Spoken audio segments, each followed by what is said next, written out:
Hey everyone, welcome back to Barter Hordes. My name is Robert. Happy Friday.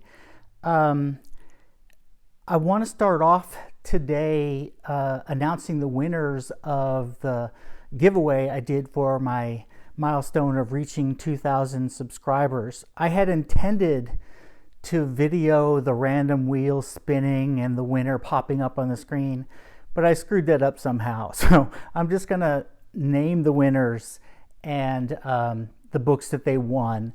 And the bubble mailers that I ordered to send the books out have arrived. All I'm waiting on now is my postage and shipping labels from stamps.com to arrive. Once they show up, I can print these out and put them in the mailboxes outside the post office without actually having to go inside, which is much preferable for me. I am here in my quarantine official uniform. I think we're in week 6 now of no pants in the Sheard household. And it doesn't seem like that's going to change anytime soon. So maybe I'll never wear pants again. Who knows? Anyway, let's get on to the giveaway winners, and then I'll tell you about the really good reading week that I had. The first book was The Lost Book of Adana Moreau by Michael Zapata. And this was won by Anita N. So congratulations, Anita. The next one is Olive Again by Elizabeth Strout, and this was won by Margaret Smith.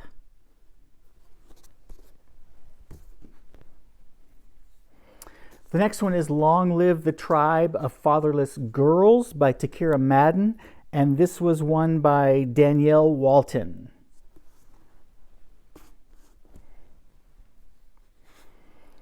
The next one is No Visible Bruises by Rachel Louise Snyder, and this was won by, and I may say this wrong, I apologize if I get your name wrong, Tamula Drumm or Tamula Drumm. I'm not sure how you pronounce that.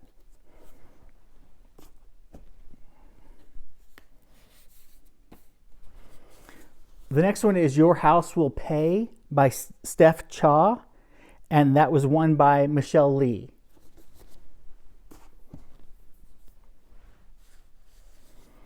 The next one is The Man Who Saw Everything by Deborah Levy, and this was won by Patrice Jones. And the last one is 10 minutes, 38 seconds in This Strange World, and that was won by Heidi of My Reading Life. Okay, so congratulations to all 7 of you. I should have your addresses in the form you filled out, but if for some reason I don't have a complete address, I'll email you and ask for a complete address. And then as soon as those labels come in and I can locate my printer in the boxes in the garage, I will have those in the mail to you. I'm sending them media mail, so it may take a little bit longer than normal mail, but just be aware that they should be on their way to you shortly. Okay, let's go to the books I read. I read 4 books this week. I had a really productive reading week. Some of it is just being in quarantine and not having the option of doing much else. But I also went back to reading one at a time this week. I just like to change it up every once in a while. Sometimes I read 3 at a time, sometimes I read 1 at a time, and I just felt like going to 1 at a time. And the length of these books were just such that I was able to knock off 4 of them this week. The first one is one that I had already underway last Friday, and that is Chanel Miller's memoir, Know My Name. And I talked about this a little bit last week, but finishing it up was really powerful. It's the story of a recent college graduate in California who went to a fraternity party with her sister and a friend at Stanford and got very drunk and blacked out. She went outside to go to the bathroom and apparently became unconscious. And while she was unconscious, she was sexually assaulted by Brock Turner, a Stanford student, a freshman, I believe, maybe a sophomore. He was about to rape her when he was literally pulled off of her by two, I believe they were Swedish students who were cycling by and saw that she was unconscious and stopped him and chased him down and pinned him to the ground until the police came. So because of them, they caught the guy who did it. But this is really the story not of the assault, because Chanel Miller was unconscious for the whole assault. She didn't even know it had happened until afterwards, when the physical evidence from her examinations started coming in. This is really more her story of her odyssey, coming to grips with what happened to her, being pulled through the court system, being victim blamed in social media and in some newspaper accounts, because we can't ruin this young swimmer's life. He's a potential Olympian swimmer. And so it's the account of what she went through during the court process. And it took probably 18 months to get to the end of the trial. And at the end of the trial, the jury convicted Turner on all 3 felony charges. And then the judge basically gave him a pass, sentenced him to 6 months in the county jail. And under California law, every day you serve counts as 2. So he ended up spending 3 months in jail for an attempted rape of an unconscious woman who, by definition, could not have consented. And the outrage at that particular sentencing that came about. And so the whole ordeal actually takes about 4 years, because, of course, Turner, being from a privileged family, they appealed the conviction, and the appeal denied his, or the court denied his appeal, so the conviction stood, but he still only served 3 months in jail for that crime. But it destroyed her physically, mentally, emotionally for 4 years, what she went through. She had to leave her job. She lost a lot of contacts with her friends. Her health suffered. This is her story and her reclaiming her name. At the sentencing, she read a victim impact statement that later was published online and went viral and really changed the nature of discourse in the United States about these kinds of situations. And because of her eloquence in that victim statement, she decided to write this book as a way of working through the trauma. And that's what this book is. It's her way of coming to grips with her own name, her identity, and what has happened and changed in her life. Very powerful book. I can see why everybody's raving about it. It's really powerful. And at times it's very suspenseful too, because if you don't know the outcome of the trial, which unfortunately the book jacket ruins for you, you have no idea what is about to happen in that courtroom at both the jury verdict, where he could get off scot-free, or at the sentencing some months later. The second book that I read is a novel that I was absolutely dreading reading, and that is Lanny by Max Porter. Max Porter's previous book, I won't call it a novel because it's a narrative poem. This whole trend of calling novels in verse, there's no such thing. I've been through this before, but you cannot have a novel in verse because by definition, a novel says it's a narrative in prose. So take that for what it's worth. But his first one, Grief is the Thing with Feathers, I did not get along with at all. I think I rated it 1 star just because it was too precious. He tried too hard to be clever, and I just did not get on board with that, although a lot of people really like that book. So when Lanny made the BookTube Prize list, I kind of cringed. It's like, oh, now I have to read Lanny. And I did not expect much. I expected to hate read the book. Fortunately, it's short. And it absolutely blew me away. I just loved it. So his first book was a 1-star read for me. This was a 5-star read for me. And I know this book is not going to be for everybody because it's still weird. Very briefly, and I don't want to say too much about the story because it'll give too much away, but the story is about a family in a small village about an hour outside of London. Lanny is the only child of the parents. The father is a money guy in London, and let's be frank, he's a bit of a dick. And the mother is a former actress who has turned to writing really brutally vicious crime thrillers. as a way of, passing time and making some money.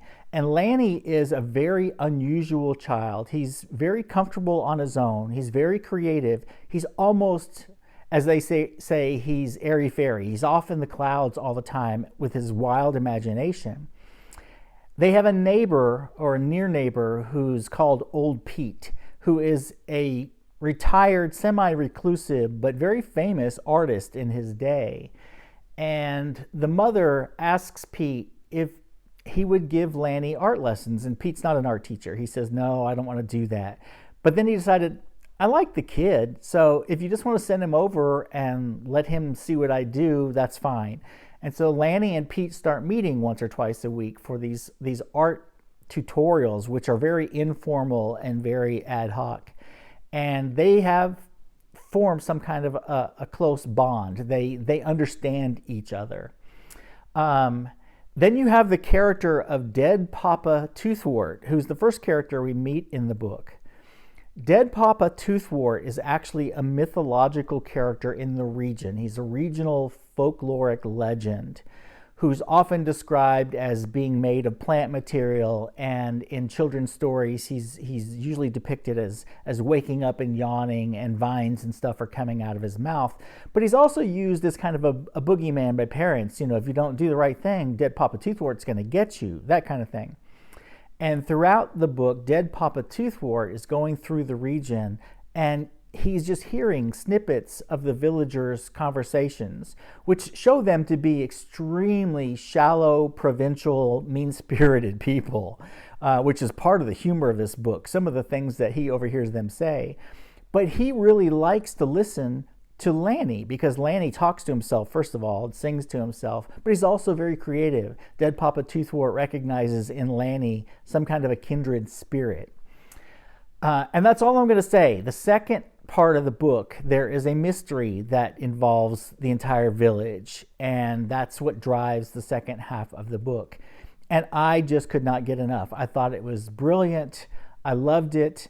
I did this as a joint text and audiobook combination, and I highly recommend the audiobook. When you look at the text on the page of all these villagers gossiping and talking, you're getting little snippets, and it's really hard to make sense of on the page. But then when you hear it done by the audiobook, it makes sense that you're just hearing all these different snippets of conversation. They don't necessarily add up to much other than a portrait of the villagers. So I highly recommend that one. It's going to be weird. Stick with it, and I think you'll find a lot appealing about this book if you can get past the opening Dead Papa Toothwort section, which doesn't make any sense at all at first. And then the other two books that I read this week were both nonfiction books that are in the quarterfinals for the BookTube Prize. The first one is Invisible Women by Caroline Criado Perez. And this is kind of a meta study of all the different studies showing how women and women's concerns are left out of the databases, the data generated by all these different industries and aspects of government, that women basically just aren't taken into consideration when people do studies to try to figure out how to design products, how to design medicines, how medicines work on people, that it's basically the default world is a male one in terms of data. And she is talking about all these different areas where there are gender data gaps, as she calls them. And I'm 100% on board with her conclusions and her thesis, but it's not much fun to read. It's like you would expect a meta study to be. It's just a compendium of study and stat and dates and study and stat and dates, all adding up to exactly the same conclusion that you get just by reading her prologue.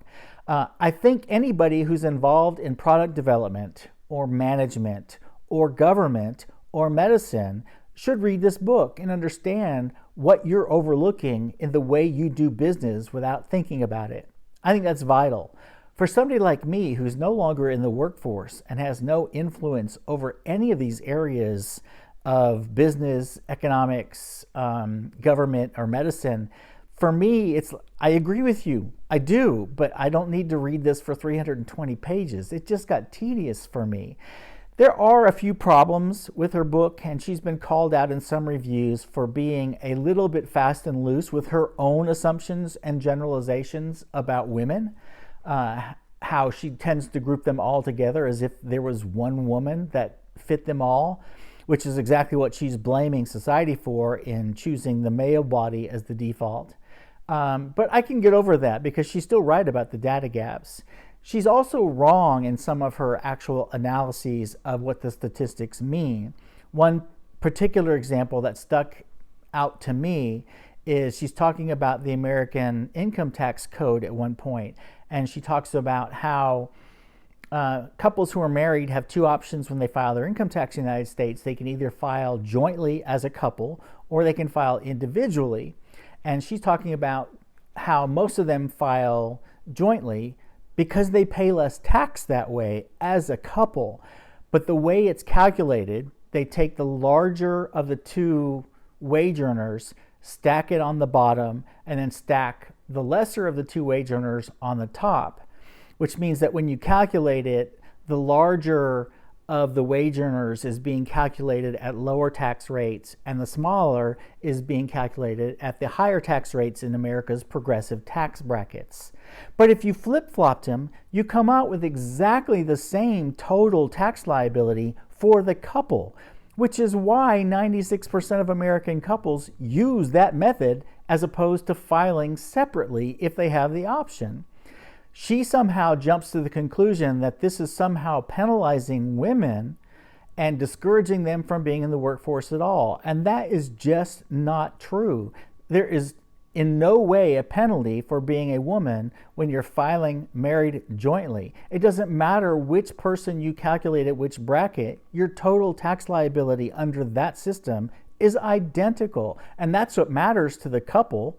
If it didn't matter to them, they would file separately, and they have that option. So some of her analyses are just wrong. She's pushing too far in so many different areas that she goes overboard occasionally.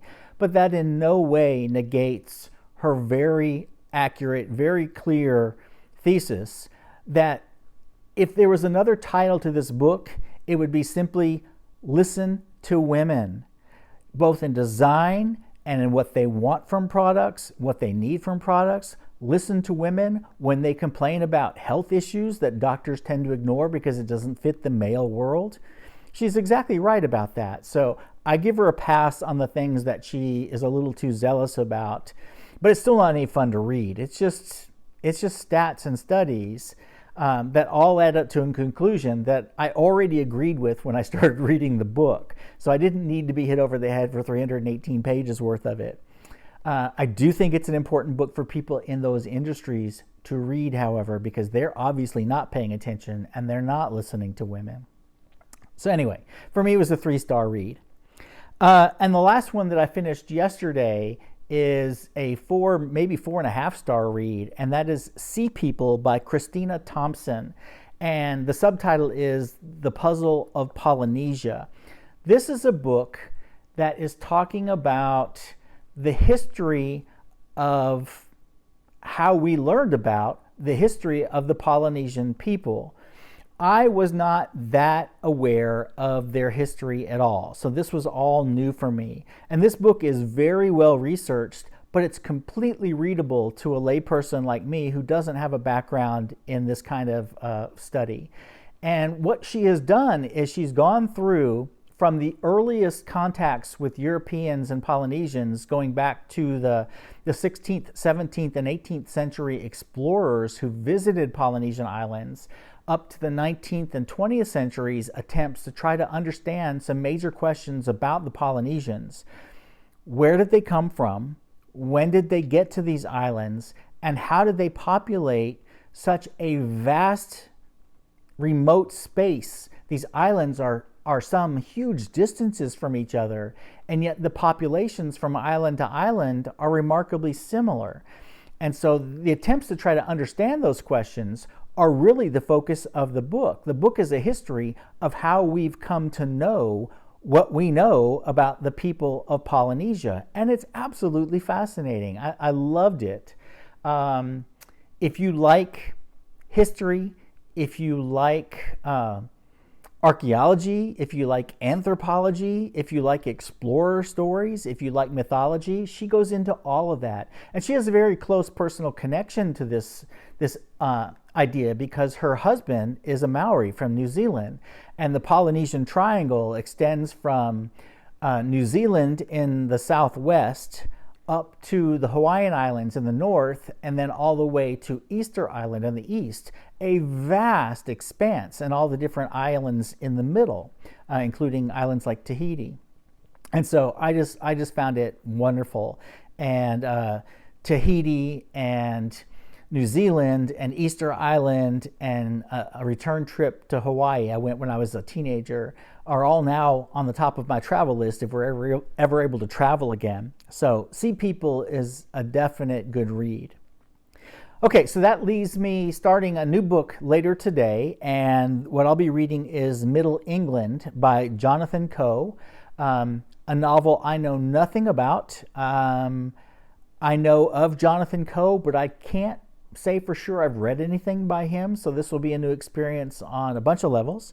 And then when I finish that, another nonfiction work from the BookTube Prize list, Emily Bazelon's book Charged, which is about the trend towards mass incarceration and sentencing practices in the United States criminal justice system.